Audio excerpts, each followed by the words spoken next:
setting up her movies, and thank you so much again, Justin, for the powerful message, and also as a second generation of Asian Chinese Americans. And I still want to take these opportunities, of course, to thank more volunteers. I cannot thank them enough. And did you notice all these beautiful, I just noticed, beautiful name tags, and the beautiful flowers, and the beautiful decorations. And this is all coordinated by our Kong Jing. She said, don't mention her, and she disappeared. She knew that I was going to talk about her, but now she's not here. So I really, please stand up, sorry. Okay, 谢谢你, Kong Jing. She's incredibly, she's probably one of the most important dedicated volunteer for this whole event. And she 插花，那花都是她插的，花也是她做的。然后呢，这些东西特别细心。你要我做的话呢，可能就经常麦克风忘记 turn off 了那些事情。她说丽丽做这个，丽丽做那个。我说OK, sure. But anyway, thank you so much. 而且 another incredible volunteer, Sandy, she's outside registering. So thank you so much. Okay, no, that's okay. Yeah, I'll talk nonstop. So go ahead.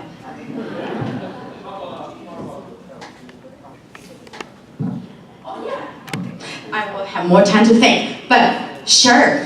Thank you so much, Jim Ma and Stephen Wang, and who has coordinated for us this wonderful, beautiful hire.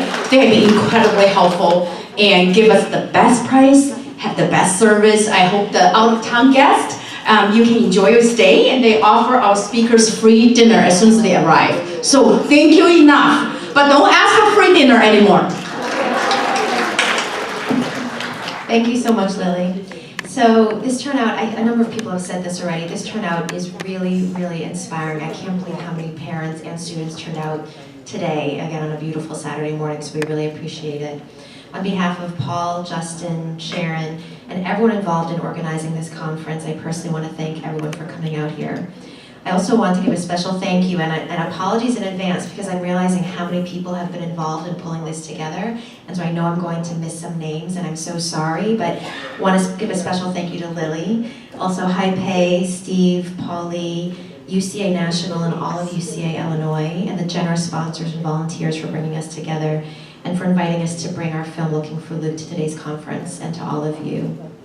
So, I'm going to follow Justin's lead and just give a brief introduction to me, and I think it ties in a lot of things that have been brought up today.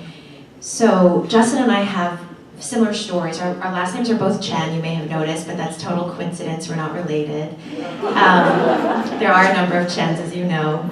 And I am also a second generation Chinese American. So my parents immigrated here earlier than Justin's. They immigrated in the 60s, both originally from China, then via Taiwan to the US. So my sister and brother and I were all born here. And so I think in so many ways, my siblings and I very much typify the title of this conference, Asian Parents, American Children. And my parents loved us very, very much. We're very, very good at giving us that bottom of that triangle for the Maslow hierarchy of needs. And I think we also had a lot of communication difficulties, even though I know that they loved me and loved my brother and sister, but there definitely was that intergenerational gap. And there definitely were challenges related to the cultural conflict. And I think we were all trying our best, as Justin mentioned when he was talking about his mom. I think we were all trying our best. And I think sometimes it worked well, and I think sometimes not so much. So that's some of my inspiration in coming and speaking to all of you today. Justin also mentioned this idea of, is it obedient sheep? Excellent sheep, excellent sheep. So for self-disclosure, I think I was an excellent sheep. And this is the first time I've said this in a conference setting. I've said this individually, but I was an excellent sheep, and I did all the things that I thought I was supposed to do growing up. I got good grades, I was in orchestra, I was a newspaper editor, I did sports, I did all these things. And when I was a senior in high school, applying to college, I had everyone tell me, my parents, aunties and uncles, and my guidance counselor, everyone just assumed that I would go to the Ivy League of my choice. And I didn't get into any of them. And I got into safety schools, and obviously I went into college, but I didn't get into any of those schools. And it was so devastating to me to have done what I thought was everything that I was supposed to do, and everything that I was told was the right thing to do.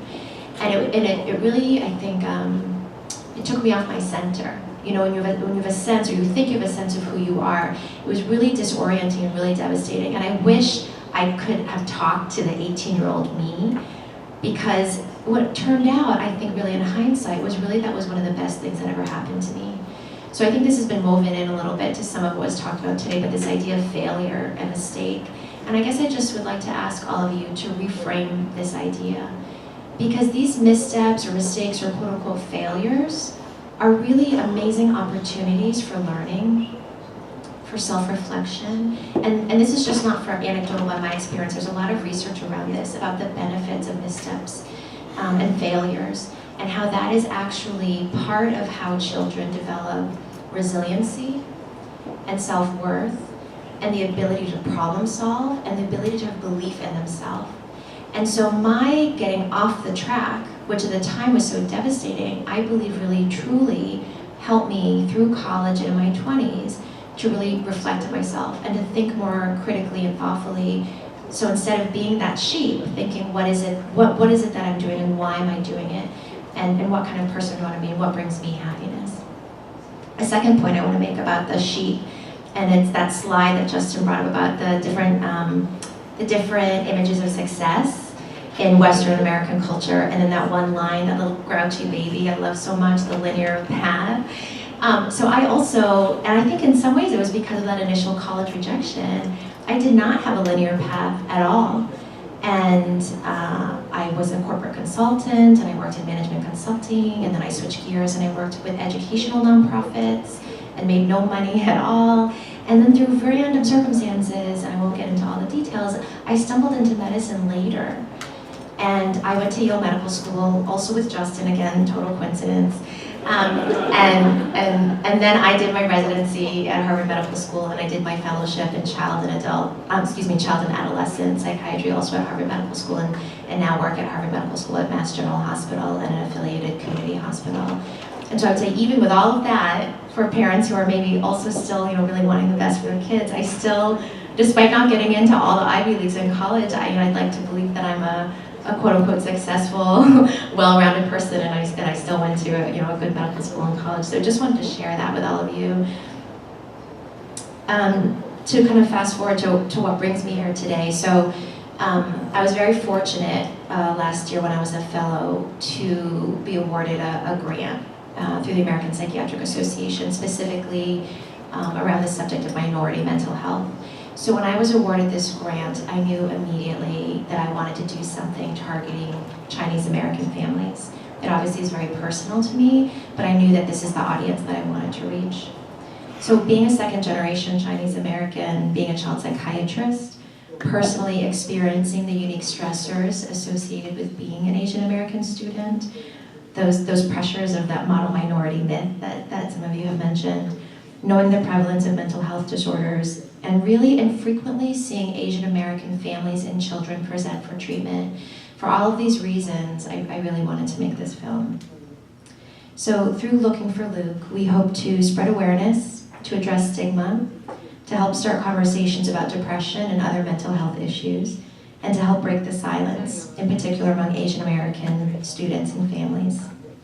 So before we start the film, just a few brief announcements. This is a very important subject. It's a heavy subject. It is talking about suicide. I don't know if there are very young children still in the room, but just wanted to mention that.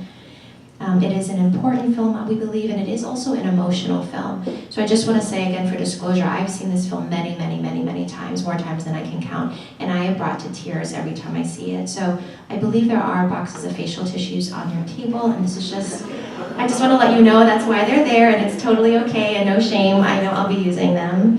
If you haven't already done so, I would also please ask, now is the time to silence or turn off your cell phones so as not to disturb your neighbors. And also, this is a short documentary film, so it's only 26 minutes. So I would also ask, if possible, to please try to just stay in your seats for the duration of the film, again, just so as to not disturb your neighbors. Of course, we understand if you have to get up, but if you can wait, please do so. And lastly, I just want to give a very, very heartfelt thank you to everybody Thank you for being here. Thank you for your interest, and thank you for your attention. And we hope that Looking for Luke moves you in some way. So, thank you, Juliana. And then also, would you please turn off your camera? So we would appreciate that the film is not to be taped. Thank you so much. But when the time comes, I'm sure Dr. Chen will let us know. Thank you.